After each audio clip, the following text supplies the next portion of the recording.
Sometimes the most ordinary moments can transform into extraordinary tests of human character. On a quiet Tuesday evening in downtown Portland, what began as a routine walk home from work would become a story that challenges everything we think we know about appearances, assumptions, and the true meaning of strength. Three men thought they had found an easy target. They had no idea they were about to encounter someone who had trained for years to protect others, someone whose quiet exterior masked the heart of a warrior. This is the true story of how a single moment of violence revealed the extraordinary courage that lives within ordinary people, and how justice sometimes comes in the most unexpected forms.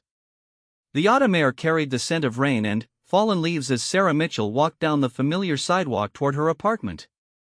The streetlights cast long shadows between the buildings, and the sound of her footsteps echoed softly against the pavement. At 28, Sarah had grown accustomed to these evening walks from her job at the downtown accounting firm. She preferred walking to driving, finding peace in the rhythm of her steps and the chance to decompress after long days spent hunched over financial statements and tax documents. Sarah appeared unremarkable to most people who passed her on the street. Standing at 5 feet 6 inches with shoulder-length brown hair often pulled back in a simple ponytail, she dressed conservatively in business attire that suggested nothing more threatening than someone who spent her days behind a desk. Her colleagues knew her as quiet and professional, someone who completed her work efficiently and rarely drew attention to herself. She had moved to Portland 3 years earlier, taking the accounting position after what she vaguely described to coworkers as a career change. Most assumed she had simply switched firms or locations, and Sarah never offered details that would suggest otherwise. The neighborhood she walked through each evening was generally considered safe, a mix of small businesses, restaurants, and residential buildings that catered to young professionals.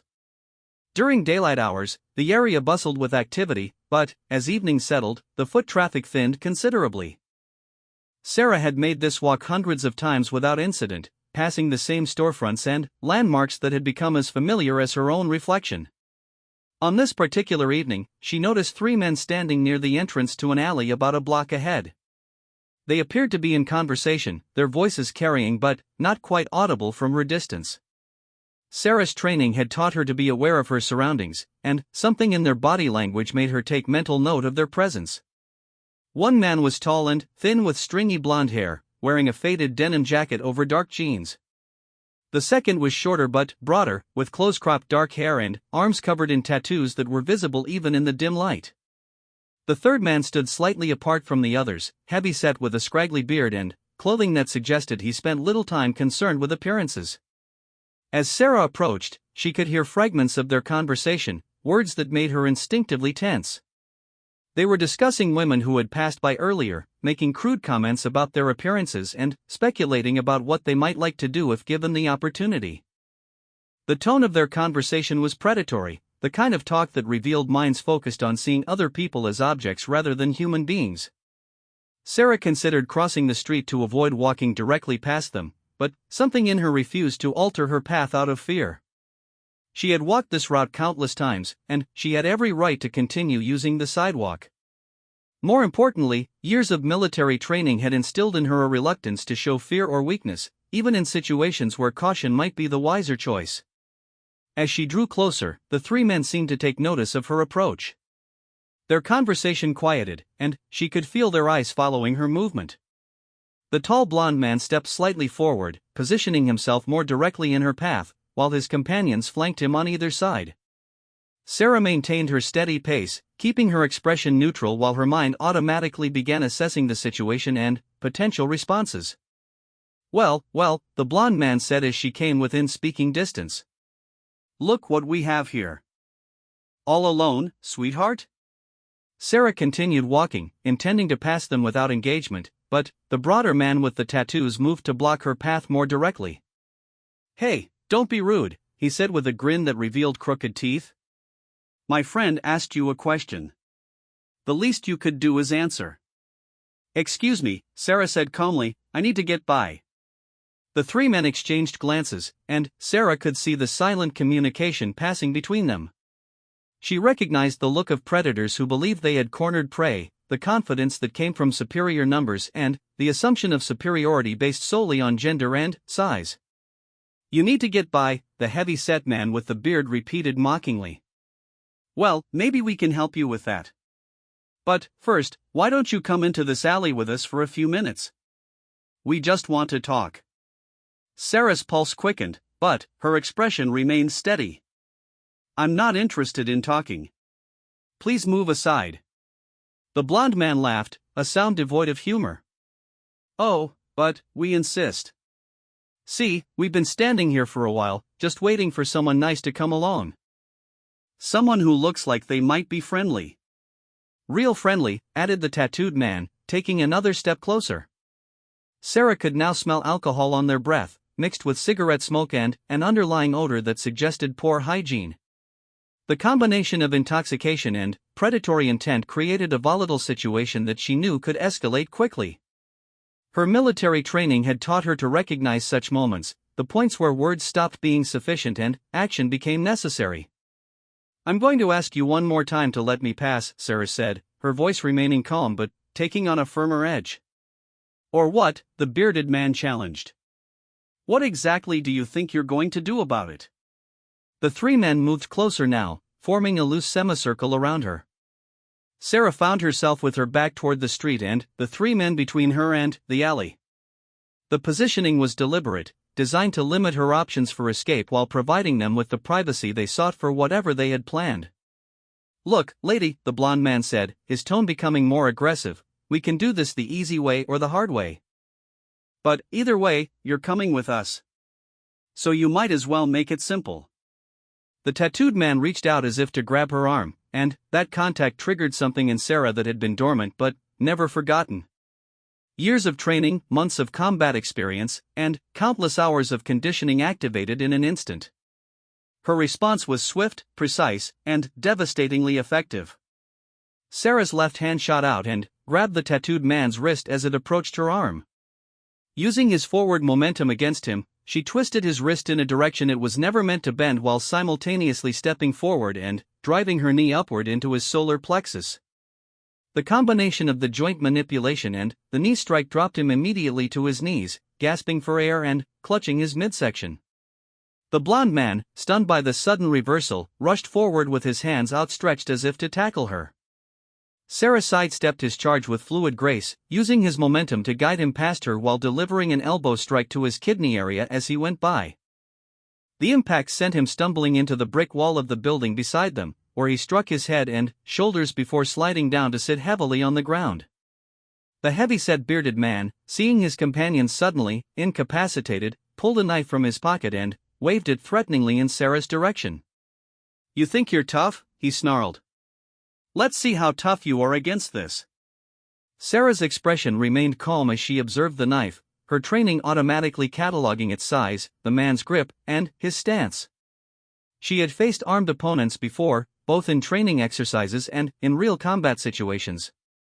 A single knife-wielding attacker who was overweight, intoxicated, and clearly inexperienced with violence was not particularly intimidating to someone with her background. Put the knife down, Sarah said quietly. You don't want to make this any worse for yourself. Worse for myself, the man laughed harshly. Lady, you just assaulted my friends. I'm going to cut you up and leave you bleeding in that alley. He lunged forward with the knife, leading with the blade in an overhand stabbing motion that telegraphed his intention well in advance. Sarah stepped inside his attack, grabbing his wrist with both hands and using his forward momentum to throw him over her hip in a classic judo throw. The man hit the pavement hard, the knife skittering away across the concrete as he landed heavily on his back. Before he could recover, Sarah was on top of him, one knee pressed into his chest and her hand positioned at his throat in a way that made it clear she could end the fight permanently if she chose to do so. The entire encounter had lasted less than 30 seconds. The three men lay scattered around her in various states of consciousness and pain. The tattooed man was still on his knees, struggling to breathe normally.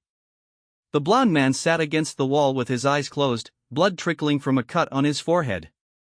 The bearded man lay flat on his back beneath Sarah's knee, his eyes wide with shock and fear.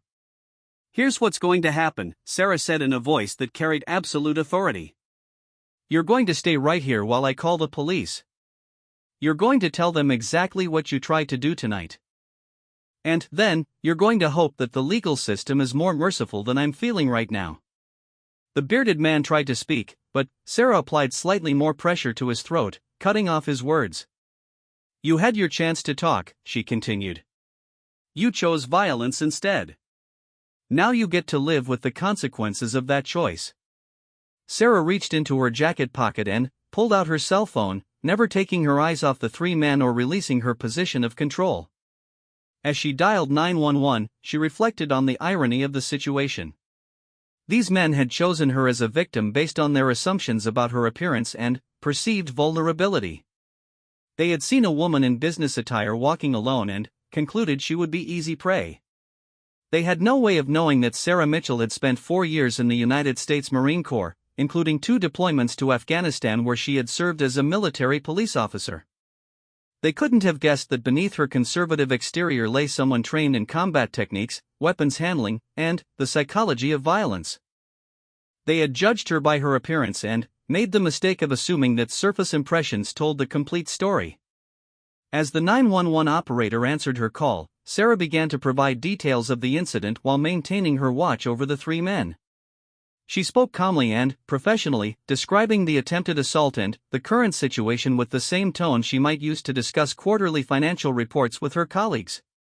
"This is Sarah Mitchell calling to report an attempted assault," she said into the phone. "I'm at the corner of Morrison and 6th Avenue.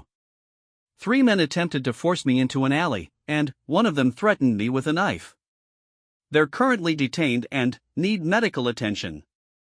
The operator began asking standard questions about injuries and immediate danger, but Sarah's attention was partially focused on the 3 men who were beginning to recover from their initial shock. The tattooed man had managed to catch his breath and was looking around as if trying to understand what had happened to him. The blonde man was touching his head wound and staring at Sarah with an expression of confused disbelief. "Ma'am," the 911 operator was saying, "are you injured? Do you need medical assistance?" "I'm uninjured," Sarah replied. "The 3 suspects will need medical evaluation. One has a possible head injury, one has difficulty breathing, and the third has back injuries from impact with the ground." As sirens became audible in the distance, Sarah allowed herself a moment to consider how different this evening could have ended if she had been the person these men had assumed her to be. If she had truly been just an accountant with no military training, no combat experience, and no knowledge of self-defense, their plan might have succeeded. The thought of what they had intended to do, and what they might have done to other women in the past or future, filled her with a cold anger that was more dangerous than any emotional response. The police arrived within minutes, their squad cars pulling up to the scene with lights flashing. As the officers approached, Sarah carefully released her hold on the bearded man and stood with her hands visible, knowing that the arriving officers would need to assess the situation before understanding who was the victim and who were the perpetrators. "I'm Sarah Mitchell," she called out to the approaching officers. "I'm the one who called this in." The lead officer, a veteran sergeant with gray hair and careful eyes, surveyed the scene with professional interest. 3 men were scattered around a woman in business attire who appeared completely composed and uninjured. It was not the configuration he had expected based on the 911 call. "Can you tell me what happened here, ma'am?" he asked Sarah while his partner began checking on the 3 men. Sarah provided a clear, concise account of the events, describing the men's attempt to force her into the alley, their threats, the production of the knife, and her defensive actions. She spoke with the precision and attention to detail that came from years of military briefings and official reports. As she spoke, the sergeant's expression grew increasingly interested. Sarah's manner of speaking, her composure under stress, and the professional way she described the tactical aspects of the encounter suggested someone with significant training and experience in violent situations. "Ma'am," the sergeant said when she finished her account, "can I ask about your background? The way you handled this situation suggests you have some training in self-defense or martial arts." "I'm a former Marine," Sarah replied simply.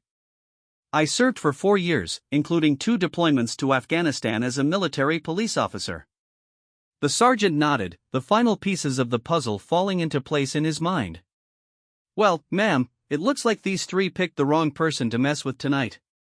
As the paramedics arrived and began treating the 3 men, Sarah watched the proceedings with mixed emotions. Part of her felt satisfaction at seeing justice served so immediately and definitively. These men had chosen to victimize someone, and they had faced consequences for that choice. But another part of her felt a familiar weight, the same feeling she had experienced in Afghanistan when violence had been necessary but never welcomed. The tattooed man was being helped to his feet by paramedics, still holding his midsection and breathing carefully. The blonde man was receiving attention for his head wound, which appeared to be superficial despite the bleeding. The bearded man was being evaluated for possible back injuries, though he seemed to be moving normally despite his complaints of pain. "Are you going to press charges?" the sergeant asked Sarah. "Absolutely," she replied without hesitation. "They threatened me with a knife and attempted to force me into that alley." Whatever they had planned, it wasn't going to end with conversation. As the evening progressed and statements were taken, a crowd of onlookers had gathered at a respectful distance. Word was spreading through the neighborhood about what had happened, and Sarah could hear fragments of conversation as people discussed the incident. 3 guys tried to attack her? She took all of them down by herself? I heard one of them had a knife.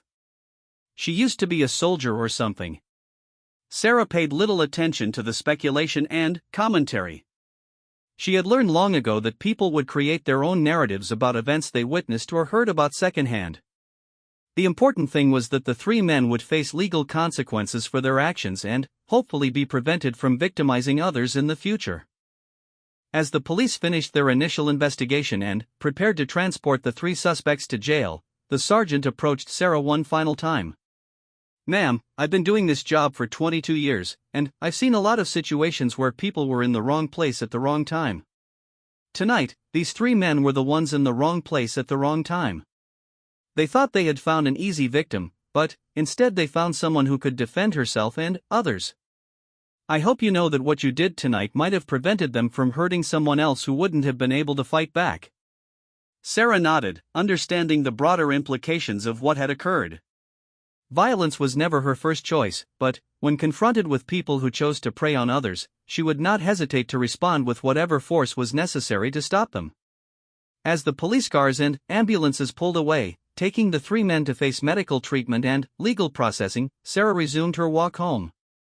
The familiar street looked exactly as it had an hour earlier, but something fundamental had changed. Word of the incident would spread through the neighborhood, and perhaps fewer people would choose to see it as a place where they could victimize others without consequence. Sarah reached her apartment building and climbed the stairs to her unit, finally, allowing herself to reflect on the evening's events. Tomorrow she would return to her job at the accounting firm, where her colleagues would likely remain unaware of what had happened unless they heard about it through local news reports. She would continue to appear to them as the quiet, professional woman who processed tax documents and financial statements with efficient competence. But tonight had served as a reminder that appearances could be deceiving, that assumptions based on gender, size, or profession could prove catastrophically wrong. 3 men had learned that lesson in the most direct way possible, and, with luck, they would remember it for the rest of their lives. Detective Maria Rodriguez arrived at the Portland Police Bureau downtown precinct the following morning to find the incident report from the previous evening waiting on her desk. As the lead detective for assault cases in the area, she routinely reviewed reports of violent crimes to determine which ones required additional investigation beyond the initial patrol response. Most assault cases were straightforward, involving bar fights, domestic disputes, or robbery attempts where the circumstances were clear and the evidence was obvious. This case immediately caught her attention for several reasons. First, the incident involved 3 male suspects and 1 female victim, yet the female had emerged completely uninjured while all 3 men required medical treatment. Second, the responding officers had noted that the victim was a military veteran with combat training, which explained the unusual outcome but raised questions about the severity of force used in self-defense. Third, the 3 suspects had been arrested on multiple charges including attempted assault, attempted kidnapping, and assault with a deadly weapon, suggesting this was far more serious than a simple street confrontation. Detective Rodriguez had been with the Portland Police Bureau for 12 years, working her way up from patrol officer to detective through a combination of hard work, intuitive investigative skills, and a reputation for thoroughly examining cases that other investigators might treat as routine. She had seen enough violence to recognize when something was unusual about the circumstances or the people involved. The initial report indicated that the three suspects had attempted to force the victim, identified as Sarah Mitchell, into an alley with apparent criminal intent.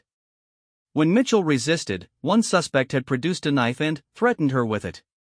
Mitchell then defended herself using what the report described as military combat techniques, resulting in all three suspects being incapacitated within approximately 30 seconds. Rodriguez decided to conduct a more thorough investigation, beginning with interviews of the three suspects who were currently being held in county jail pending arraignment. She wanted to understand their version of events, their backgrounds, and whether this incident was part of a larger pattern of criminal behavior. The first suspect she interviewed was David Thompson, the 26-year-old man with blonde hair who had been treated for a head laceration at the hospital before being booked into jail. Thompson sat across from Rodriguez in the small interview room looking considerably less confident than he had appeared in his mugshot. A bandage covered the cut on his forehead, and his face showed bruising around his left eye.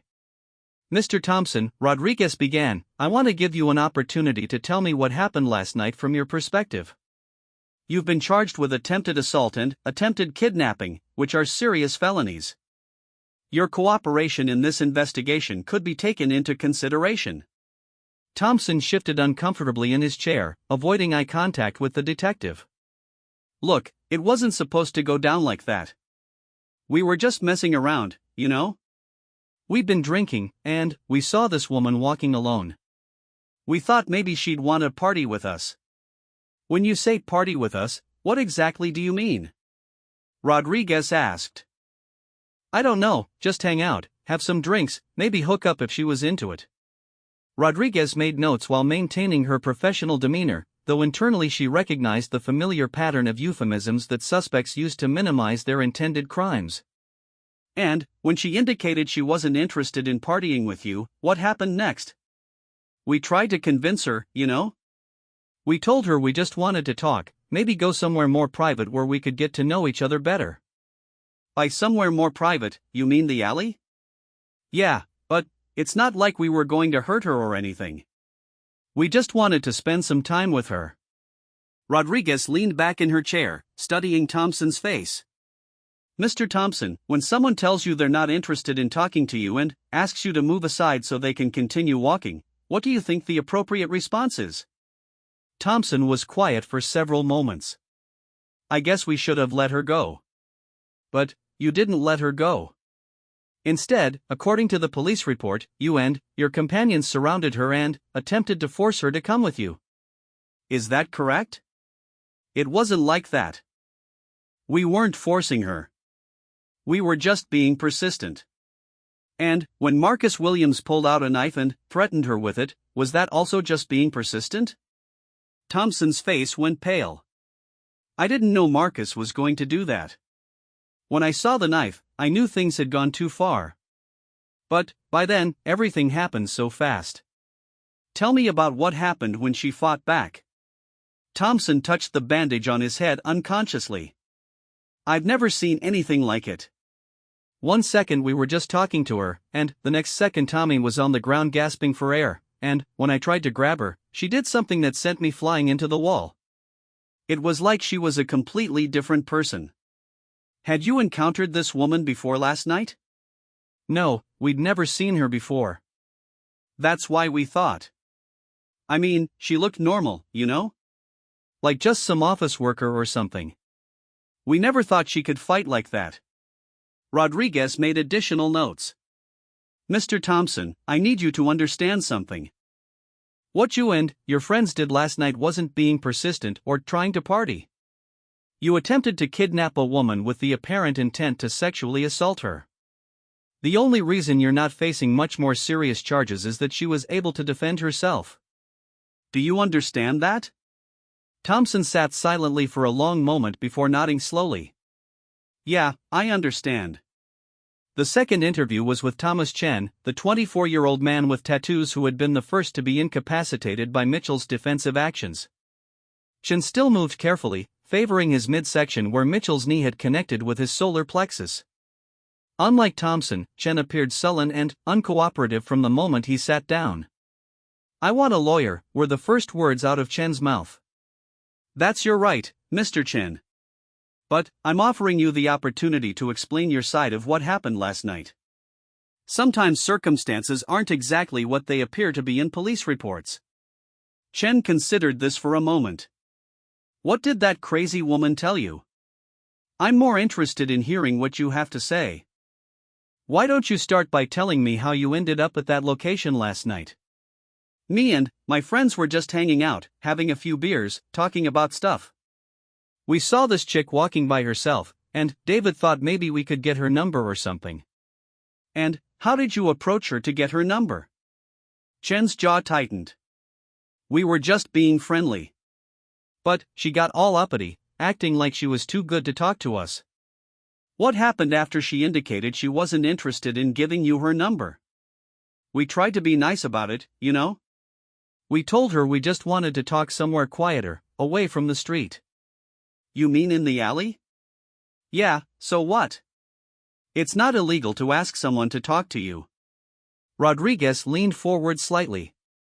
Mr. Chen, according to the police report and witness statements, you and your companions surrounded Ms. Mitchell and attempted to force her to come with you when she clearly stated she wanted to leave. That's not asking someone to talk to you. That's attempted kidnapping. She attacked us first, Chen said defensively. We were just defending ourselves. The police report indicates that you reached out to grab Ms. Mitchell's arm, and that's when she responded defensively. Is that accurate? Chen was quiet for several moments. Maybe I reached out to touch her arm, but I wasn't trying to hurt her. I was just trying to get her attention. And you thought grabbing a woman's arm against her will was an appropriate way to get her attention? I wasn't grabbing her. I was just, look, she overreacted, okay? Normal women don't do kung fu moves when someone tries to touch their arm. Rodriguez made notes about Chen's attitude and apparent lack of understanding regarding consent and appropriate behavior. Mr. Chen, when someone tells you they don't want to talk to you and asks you to move aside, what do you think gives you the right to touch them or force them to stay? I don't know. We weren't hurting anybody until she went crazy on us. The third interview was with Marcus Williams, the 28-year-old man who had produced the knife. Williams was the oldest of the three suspects and had the most extensive criminal record, including previous arrests for assault and drug possession. Unlike his companions, Williams seemed to understand the serious legal trouble he was facing. Detective, I want to cooperate with your investigation, Williams began before Rodriguez had even introduced herself. What happened last night was a mistake, and I want to take responsibility for my actions. Rodriguez found Williams' immediate willingness to cooperate interesting, as it contrasted sharply with his companion's attempts to minimize their behavior. I appreciate that, Mr. Williams. Why don't you start by telling me about your decision to bring a knife to this encounter? Williams shifted uncomfortably. I always carry that knife. It's not like I brought it specifically for what happened. It's just something I keep for protection.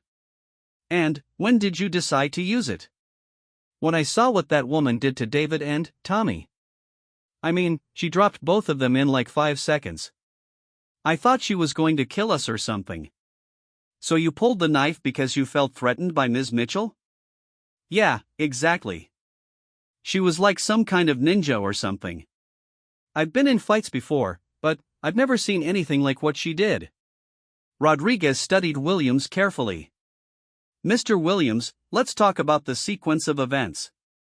You and your friends approached Ms. Mitchell while she was walking alone. You surrounded her when she tried to continue walking. Mr. Chen grabbed her arm when she asked you to move aside. Only then did she defend herself. Is that accurate? Williams nodded reluctantly. I guess when you put it that way, yeah. So when you pulled the knife, you weren't defending yourself from an unprovoked attack. You were escalating a situation where you and your friends were the aggressors. I wasn't thinking clearly.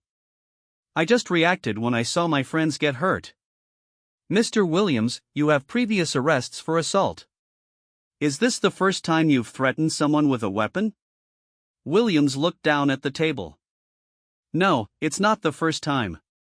Have you and your friends done this before? Approached women walking alone and tried to force them to come with you? Williams was quiet for a long moment. Not exactly like this. But, we've talked to women on the street before, tried to get them to hang out with us. And, if they said no?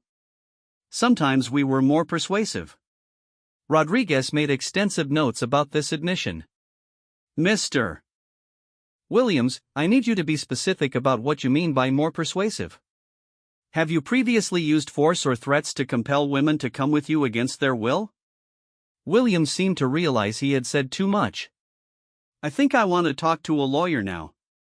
After completing the suspect interviews, Rodriguez turned her attention to learning more about Sarah Mitchell.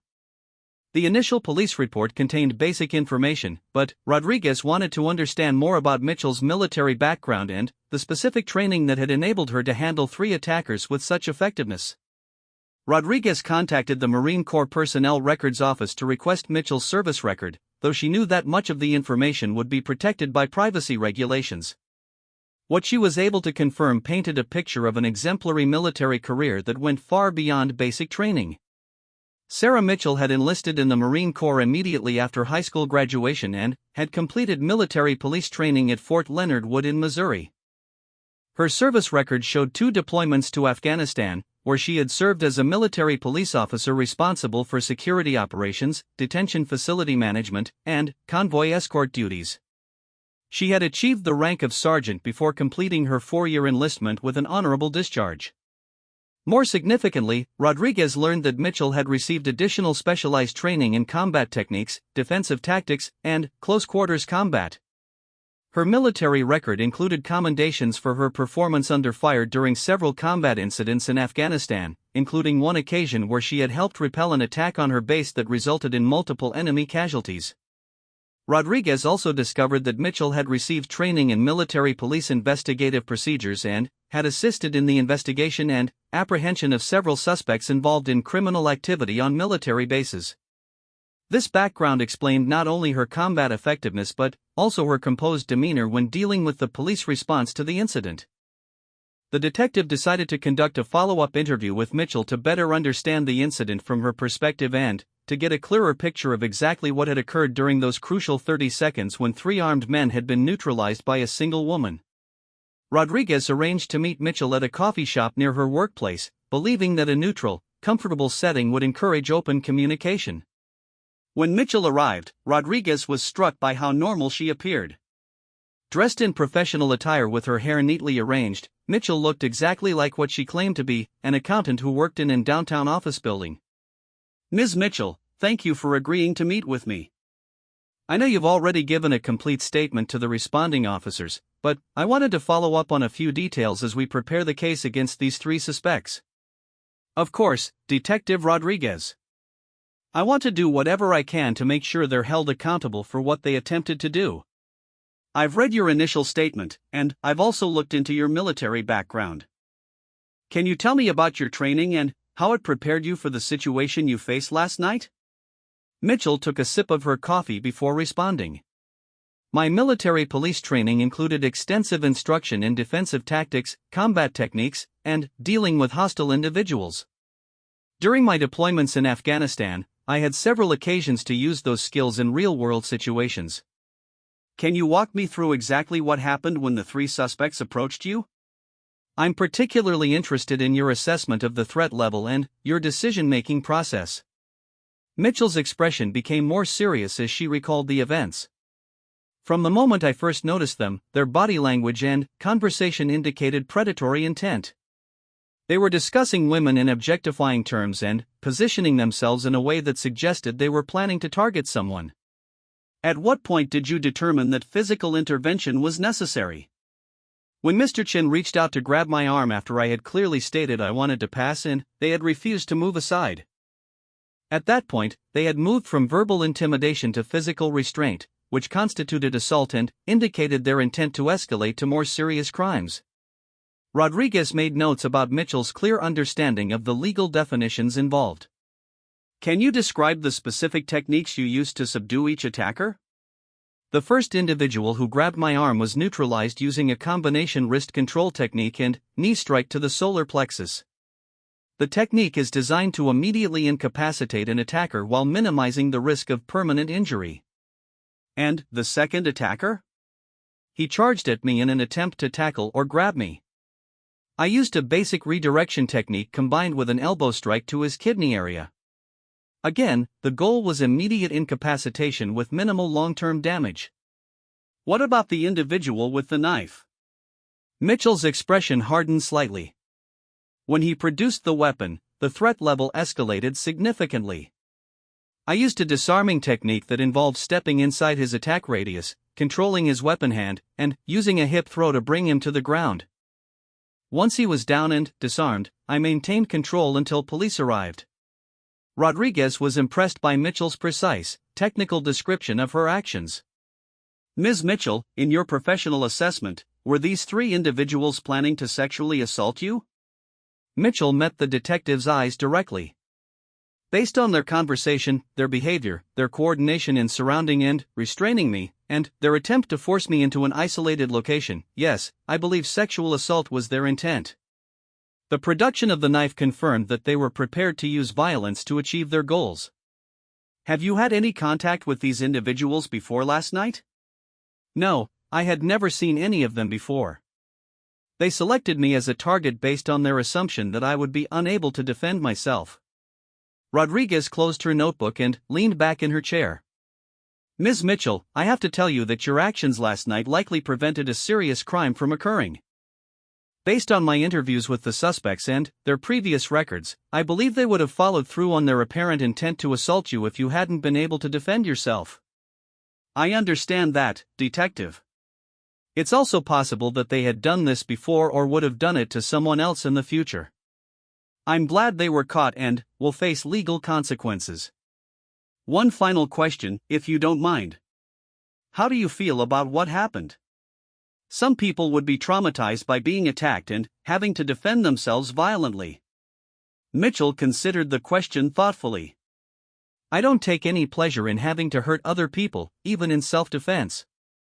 But I also don't feel guilt about protecting myself from individuals who chose to threaten and attack me. My military training taught me that violence is sometimes necessary to prevent greater harm. After completing her interview with Mitchell, Rodriguez returned to the police station to compile her final report on the incident.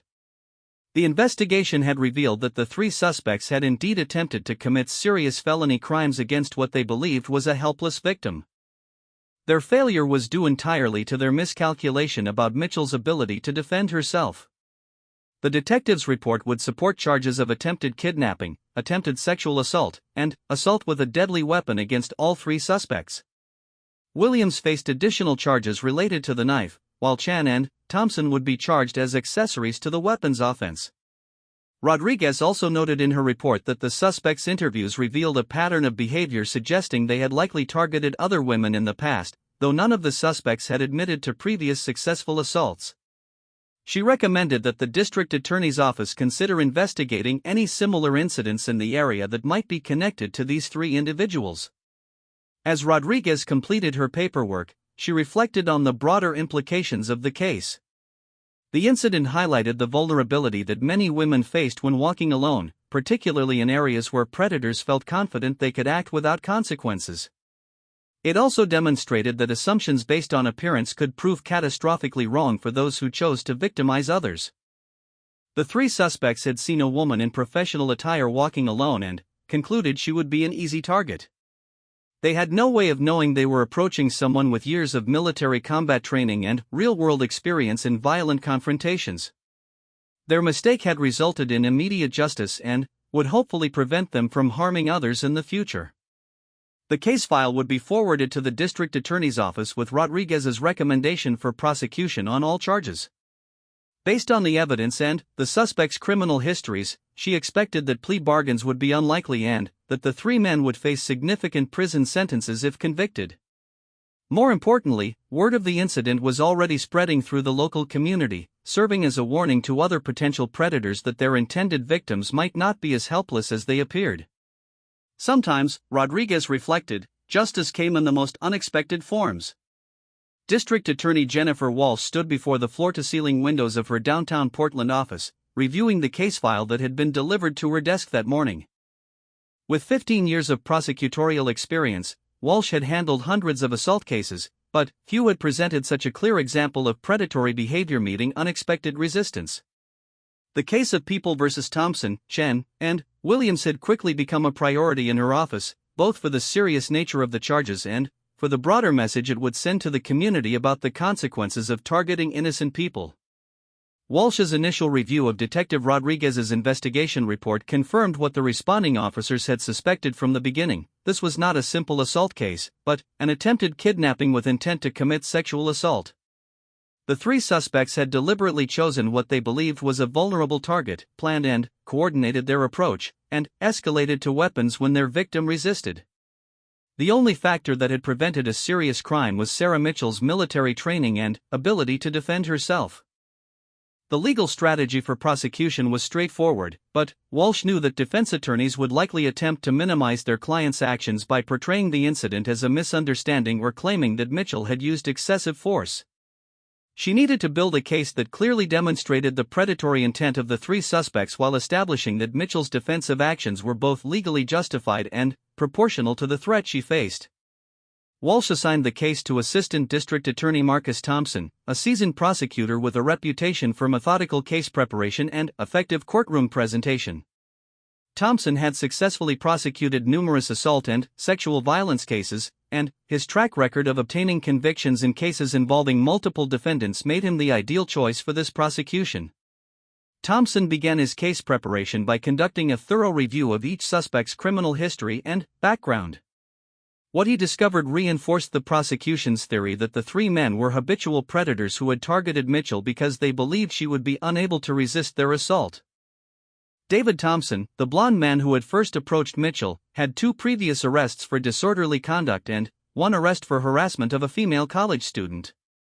While he had not been convicted on the harassment charge, the circumstances were remarkably similar to the Mitchell incident. Thompson had approached a woman walking alone near the university campus, followed her when she tried to leave, and made sexually explicit comments when she refused to engage with him. Thomas Chen's record showed a pattern of escalating violence and aggression toward women. He had been convicted of misdemeanor assault 3 years earlier after grabbing a woman at a nightclub and refusing to release her when she tried to walk away. He had also been arrested for stalking an ex-girlfriend, though those charges had been dropped when the victim moved out of state and declined to testify. Marcus Williams presented the most serious criminal history. In addition to his previous assault convictions, Williams had been arrested twice for domestic violence involving different partners. One case had resulted in a conviction and probation, while the second case was dismissed when the victim failed to appear at trial. Most significantly, Williams had been questioned by police in connection with 2 unsolved sexual assault cases, though insufficient evidence had prevented charges from being filed. Thompson's investigation also revealed that the 3 men had been friends for several years and had been arrested together on 1 previous occasion for disorderly conduct outside a bar where they had been harassing female patrons. This history suggested that their approach to Mitchell was not an isolated incident but part of an established pattern of predatory behavior. As the case moved toward trial, Thompson faced the challenge of selecting a jury that could objectively evaluate the evidence without being influenced by preconceptions about gender roles, self-defense, or military service. During jury selection, he focused on identifying individuals who could appreciate both the serious nature of the charges and the unusual circumstances that had allowed the victim to defend herself successfully. The defense strategy became apparent during opening statements. Williams' attorney, Harold Peterson, acknowledged that his client had made poor choices but argued that the situation had escalated beyond what anyone intended when Mitchell proved capable of violence that far exceeded what the 3 men had expected to encounter. "Ladies and gentlemen of the jury," Peterson said during his opening statement, "my client and his friends made mistakes that night. They approached Ms. Mitchell inappropriately, and they persisted when they should have walked away. But what began as an attempt at conversation escalated into violence when Ms. Mitchell attacked them with military combat techniques that could have killed any one of them." Peterson's strategy was to portray Mitchell as the aggressor who had used excessive force against 3 men who posed no real threat to someone with her training and capabilities. He argued that the 3 men were guilty of nothing more than poor judgment and inappropriate social behavior, not attempted kidnapping or assault. Chen's attorney, Rebecca Martinez, took a similar approach but focused on her client's claim that he had only intended to touch Mitchell's arm to get her attention. Martinez argued that Chen's action did not constitute assault and that Mitchell's response was disproportionate to the actual threat posed by what was essentially a social misunderstanding. Thompson's attorney, ironically also named Thompson but no relation to the prosecutor, attempted to distance his client from the actions of his co-defendants. He argued that David Thompson had only approached Mitchell to initiate conversation and had not participated in any plan to force her to accompany them or to harm her in any way. Prosecutor Marcus Thompson's opening statement methodically dismantled these defense theories by focusing on the documented evidence of predatory intent and coordinated action. He began by describing the surveillance footage from nearby businesses that showed the three men positioning themselves strategically before Mitchell's arrival, contradicting claims that the encounter was spontaneous or accidental. The evidence will show, Thompson told the jury, that these three defendants did not simply approach Ms. Mitchell for conversation. They observed her walking alone, positioned themselves to intercept her, surrounded her when she tried to continue walking, ignored her clear statements that she wanted to be left alone, and escalated to physical contact and weapons when she refused to comply with their demands. Thompson's case presentation relied heavily on the suspects' own statements to police, which revealed their intent and coordination despite their attempts to minimize their actions. He played recordings of the police interviews where Williams admitted to carrying the knife and using it to threaten Mitchell, where Chen acknowledged grabbing her arm after she had asked to be left alone, and where David Thompson described their plan to take Mitchell to a more private location. The prosecution's key witness was, of course, Sarah Mitchell herself. When she took the stand, Mitchell presented a striking contrast to the defendants. Dressed professionally and speaking with clear, precise language, she described the incident with the same methodical attention to detail that had characterized her police statements and her interview with Detective Rodriguez. "Can you describe the defendants' behavior when you first observed them?" Thompson asked during his direct examination. "They were engaged in conversation about women who had walked past earlier, making sexually explicit comments and discussing what they would like to do to those women if given the opportunity. Their body language and positioning suggested they were waiting for someone to target." "What indicated to you that you were their intended target?" "When I approached, their conversation stopped, and they positioned themselves more directly in my path. The defendant Thompson stepped forward to block my route while the other two moved to flank him. This is a tactical positioning used to control and contain a target." "At what point did you determine that the situation posed a threat to your safety?" "When I asked them to move aside and they refused, instead attempting to convince me to accompany them to an isolated location." This behavior pattern is consistent with predatory assault tactics I learned to recognize during my military training. Under cross-examination, defense attorney Peterson attempted to challenge Mitchell's assessment of the threat level and her response to it. "Ms. Mitchell, you have extensive military training in combat techniques, correct?" "Yes, I do." "And you're trained to use these techniques to neutralize threats quickly and effectively?" "That's correct." "So when you saw three men who you describe as having been drinking, men who were smaller and less physically capable than yourself, didn't you think your response might be excessive?" Mitchell's answer was measured and professional. "Mr. Peterson, my assessment of threat level is based on behavior and intent, not on size or physical capability. Three individuals working together to corner and intimidate one person represent a significant threat regardless of their individual physical characteristics.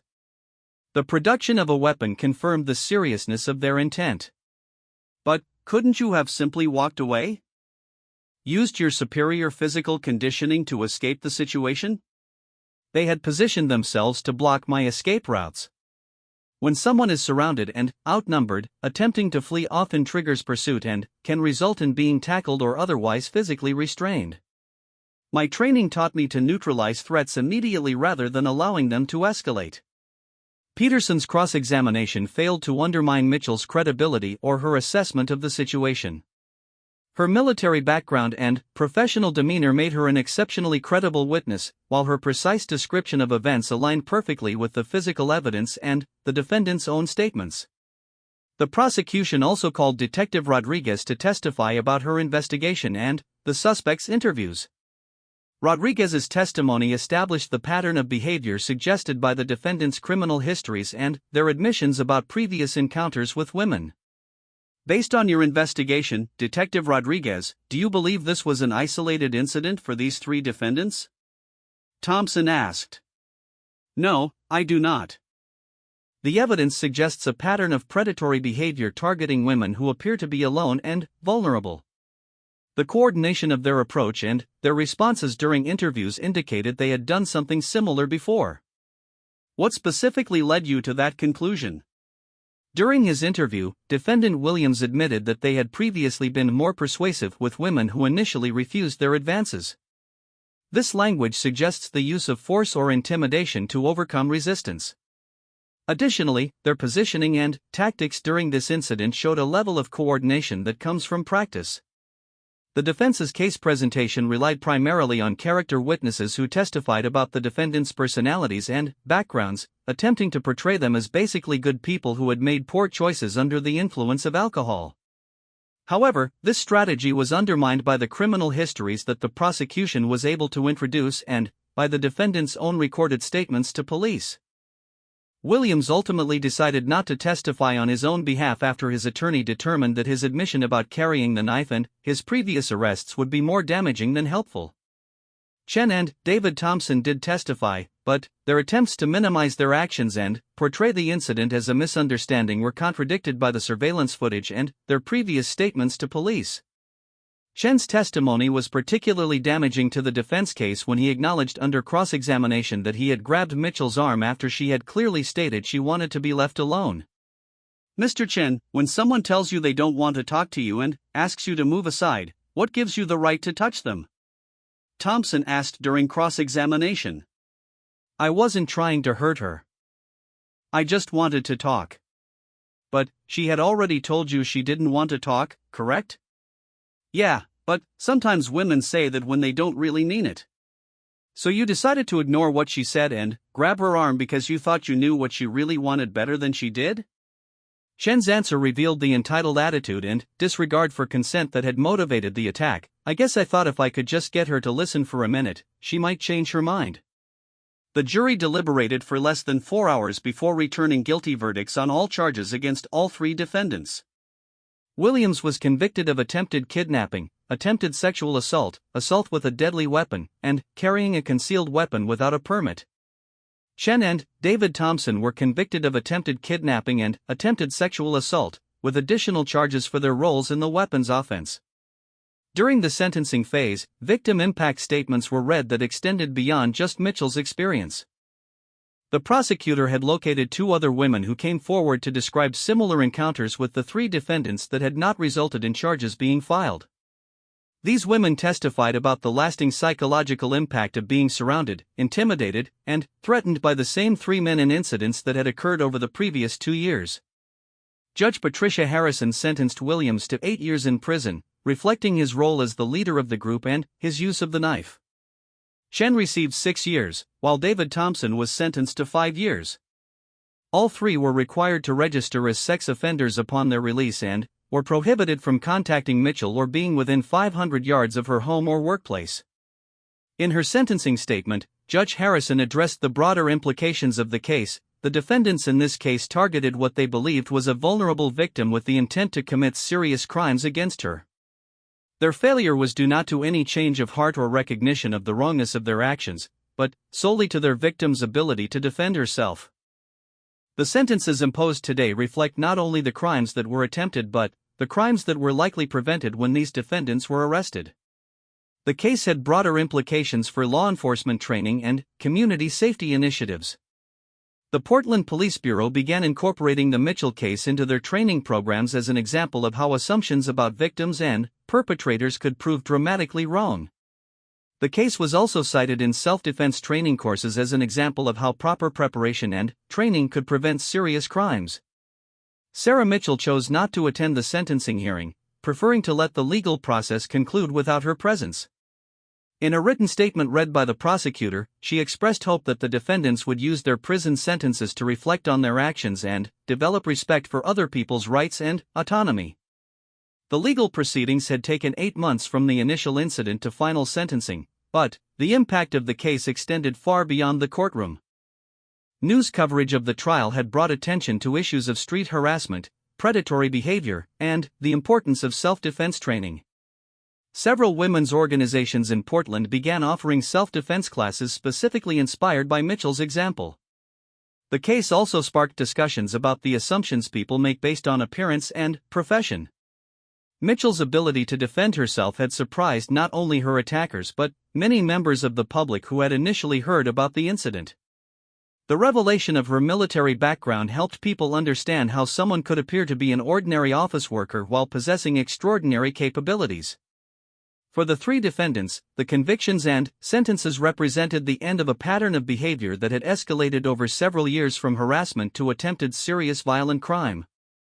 Their failure to successfully victimize Sarah Mitchell had resulted in their removal from the community and registration as sex offenders that would follow them for the rest of their lives.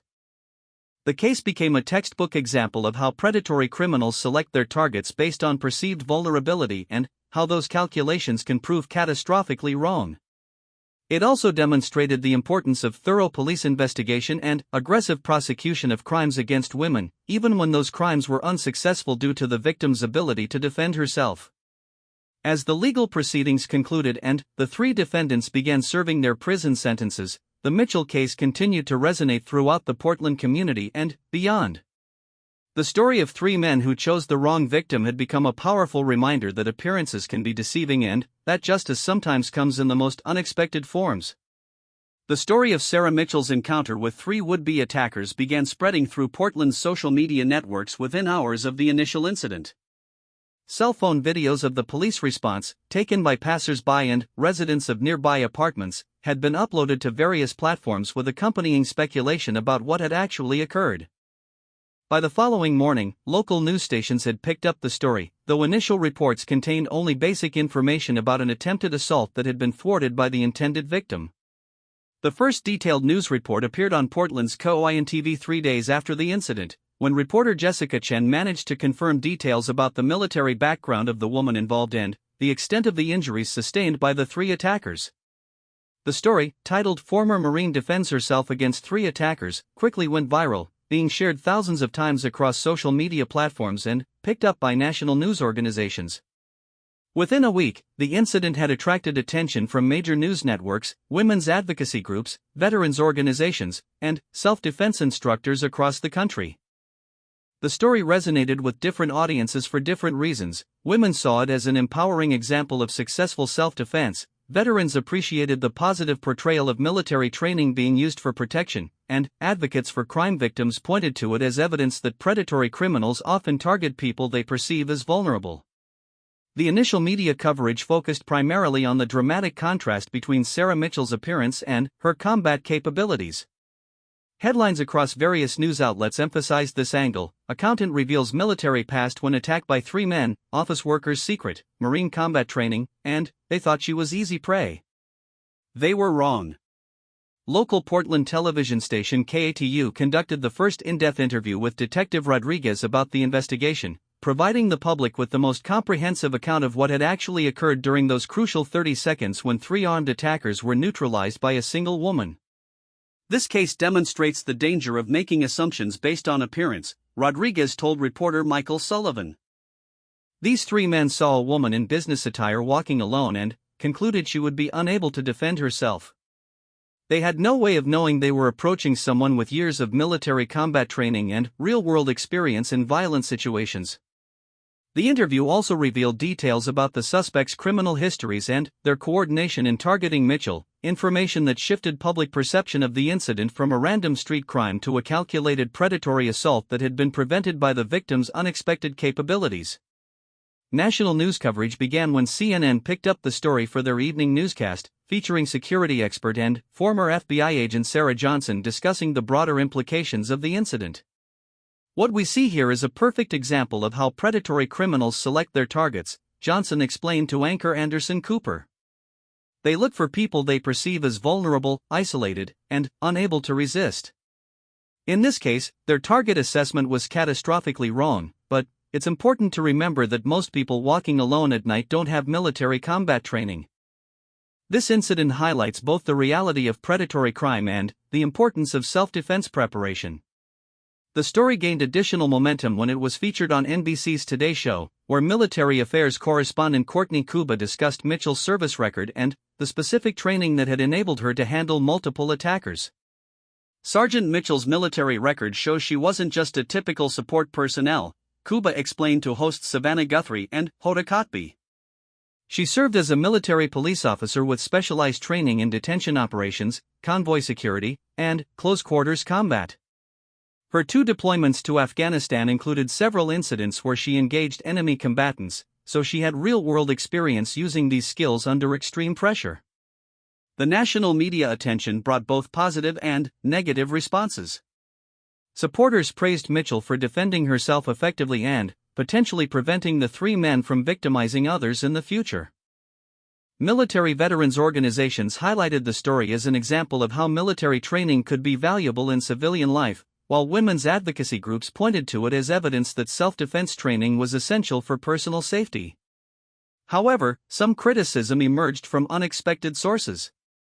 A few commentators questioned whether Mitchell's response had been proportional to the threat, suggesting that her military training had given her an unfair advantage over 3 civilians who may not have intended serious harm. These critics argued that someone with Mitchell's capabilities had a responsibility to use minimum necessary force rather than the more aggressive techniques she had employed. This criticism was quickly countered by legal experts and military training specialists who pointed out that Mitchell had used exactly the level of force necessary to neutralize 3 attackers who had surrounded her, threatened her, and produced a weapon. Former Marine drill instructor Patricia Williams appeared on Fox News to address these concerns. When someone threatens you with a knife after attempting to kidnap you, you don't use minimum force, Williams explained to host Martha McCallum. You use whatever force is necessary to survive and protect yourself.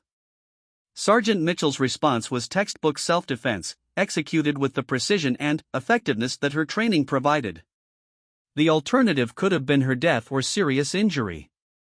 The story also attracted attention from self-defense instructors and martial arts communities, who began using it as an example of how proper training could make the difference between becoming a victim and successfully defending oneself. Several self-defense schools reported increased enrollment in the weeks following the incident, with many new students specifically mentioning Mitchell's story as their motivation for learning defensive techniques. Portland's Women's Community Center began offering monthly self-defense workshops that were consistently overbooked, with waiting lists extending months in advance. Instructor Maria Santos, a former military police officer herself, found that many of her students were inspired by Mitchell's example but concerned about their own ability to defend themselves against multiple attackers. Sarah Mitchell's story shows what's possible with proper training and preparation, Santos told her classes. But it's important to remember that she had years of military training and combat experience.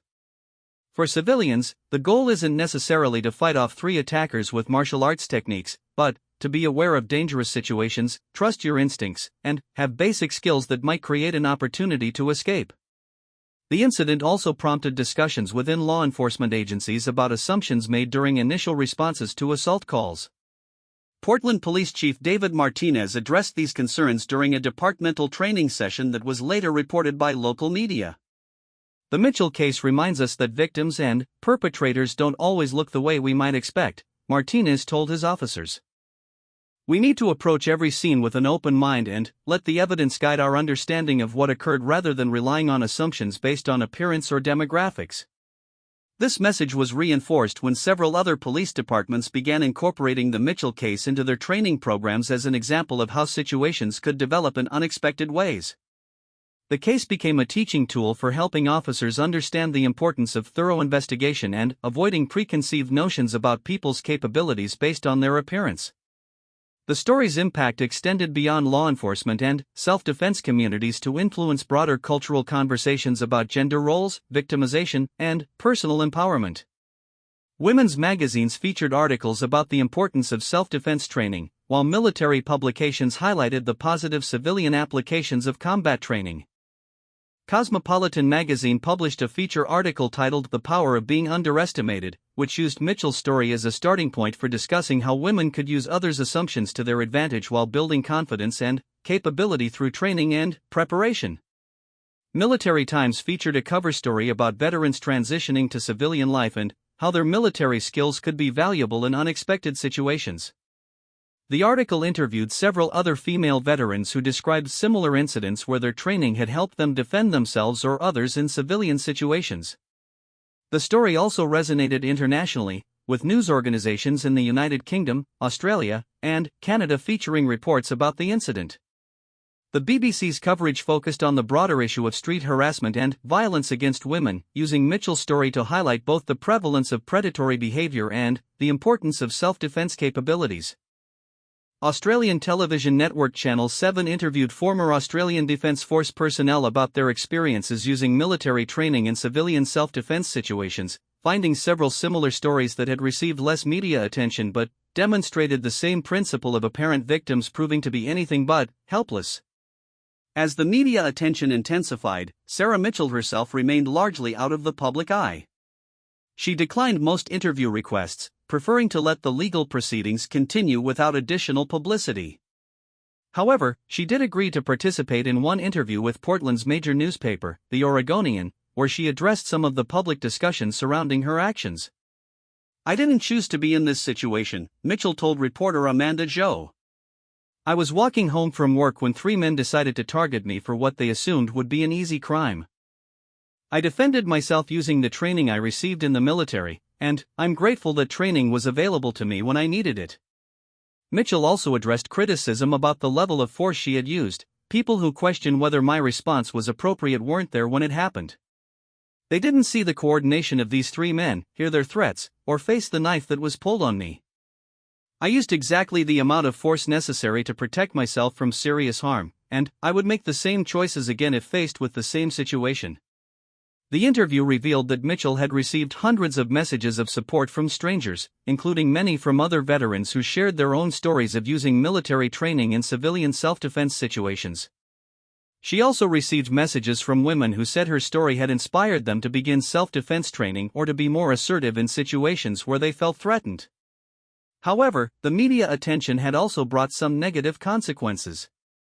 Mitchell reported that she had received critical messages from people who felt her actions were excessive, and she had been forced to change her phone number after receiving several threatening calls from individuals who apparently sympathized with her attackers. The Portland Police Bureau assigned additional patrols to Mitchell's neighborhood after receiving reports that unknown individuals had been seen near her apartment building, apparently attempting to identify where she lived. Detective Rodriguez confirmed that the department was taking these reports seriously and monitoring the situation. The incident's impact on the local community became evident in several ways. Neighborhood watch groups reported increased participation in the areas around where the attack had occurred, with residents becoming more vigilant about suspicious behavior and more willing to report potential threats to police. Local businesses in the downtown area where Mitchell worked began offering self-defense classes for their employees, while several companies updated their policies regarding employee safety during evening hours. Some firms began providing security escorts for employees who worked late or offering paid transportation for staff who preferred not to walk alone after dark. The 3 convicted attackers' families also faced consequences from the media attention. William's mother was fired from her job at a local retail store after customers recognized her name and complained to management. Chen's girlfriend left him and moved out of state, citing harassment from people who had learned about the case through social media. Thompson's father, a construction foreman, reported that his son's conviction had affected his own employment prospects as word of the family connection spread through the local construction community. The extended consequences demonstrated how serious crimes could impact not just the perpetrators but their family members and associates. The case also influenced policy discussions at the state level. Oregon legislators began considering bills that would expand funding for self-defense training programs and increase penalties for attempted kidnapping and sexual assault. Advocates pointed to the Mitchell case as evidence that these crimes were serious enough to warrant stronger deterrent measures. The Oregon Coalition Against Sexual Violence used the case as a centerpiece of their advocacy for increased funding for crime prevention programs, arguing that Mitchell's successful self-defense had prevented not only her own victimization but potentially the victimization of future targets. As the media attention gradually decreased and the legal proceedings concluded, the lasting impact of Sarah Mitchell's story continued to resonate throughout Portland and beyond. Self-defense schools reported sustained increases in enrollment, police departments had incorporated new training protocols, and countless individuals had been inspired to take greater responsibility for their personal safety. The story had become more than just an account of one woman's successful self-defense. It had become a symbol of empowerment, preparedness, and the danger of making assumptions based on appearance. For many people, Sarah Mitchell represented the possibility that ordinary individuals could possess extraordinary capabilities and that proper training and preparation could make the difference between becoming a victim and successfully protecting oneself from harm. The ripple effects of that 30-second encounter on a Portland street corner continued to influence conversations, policies, and personal choices long after the immediate crisis had passed, demonstrating how a single moment of unexpected courage could inspire lasting change in a community and beyond. 2 years after the incident that had transformed her from an anonymous accountant into an unwilling symbol of empowerment and self-defense, Sarah Mitchell sat in her new office overlooking Portland's waterfront district, reflecting on how dramatically her life had changed. The accounting firm where she had worked during the attack had been understanding about the media attention and legal proceedings, but Sarah had eventually decided that a career change was necessary to move forward from the constant reminders of that evening. She now worked as a security consultant, helping businesses and organizations develop safety protocols and training programs for their employees. Her unique combination of military experience, civilian self-defense knowledge, and first-hand understanding of predatory behavior had created an unexpected career opportunity that allowed her to use her experiences to help protect others. The transition had not been easy. 4 months after the trial concluded, Sarah had struggled with the unwanted celebrity status that had resulted from her story going viral. She had been approached by publishers interested in book deals, television producers wanting to dramatize her story, and self-defense instructors hoping to use her name to promote their schools. While she appreciated the positive intentions behind many of these offers, she had chosen to maintain her privacy and focus on moving forward with her life. However, she had agreed to work with several women's organizations and veterans groups to develop training programs that could help others prepare for similar situations. Her consulting work had grown from these initial collaborations into a full-time business that served clients throughout the Pacific Northwest. One of her most successful programs was a partnership with Portland State University to provide self-defense training for female students. The program, which had started with a single workshop, now offered regular classes that were consistently oversubscribed. Sarah had trained a team of instructors to help meet the demand, focusing not just on physical techniques but on situational awareness, threat assessment, and conflict avoidance. The goal isn't to turn everyone into a martial arts expert, Sarah explained to Dr. Jennifer Walsh, the university's Dean of Student Affairs, during one of their quarterly planning meetings. Most dangerous situations can be avoided entirely with proper awareness and decision-making. Physical self-defense should always be a last resort, but when it becomes necessary, people need to know how to respond effectively. The university program had become a model that other institutions across the country had begun to replicate. Sarah received regular inquiries from colleges and universities wanting to implement similar training, and she had begun developing standardized curricula that could be adapted to different environments and populations. Her work had also attracted attention from law enforcement agencies interested in improving their response to assault cases and their understanding of victim behavior. The Portland Police Bureau had asked her to consult on several high-profile cases where traditional assumptions about victims and perpetrators had proven inadequate for understanding what had actually occurred. Detective Rodriguez, who had been promoted to lieutenant in recognition of her thorough investigation of Sarah's case, often collaborated with Sarah on training programs for new officers. These sessions focused on the importance of evidence-based investigation rather than assumption-based conclusions, using Sarah's case as an example of how situations could develop in unexpected ways. The Mitchell case taught us that we can't assume anything about people's capabilities based on their appearance or profession, Rodriguez told a recent class of police academy graduates. Our job is to investigate what actually happened, not what we think should have happened based on our preconceptions. Sarah's influence extended beyond formal training programs into the broader culture of Portland and other communities where her story had resonated. Local businesses reported increased interest in workplace safety training, while community centers noted growing participation in self-defense and awareness programs.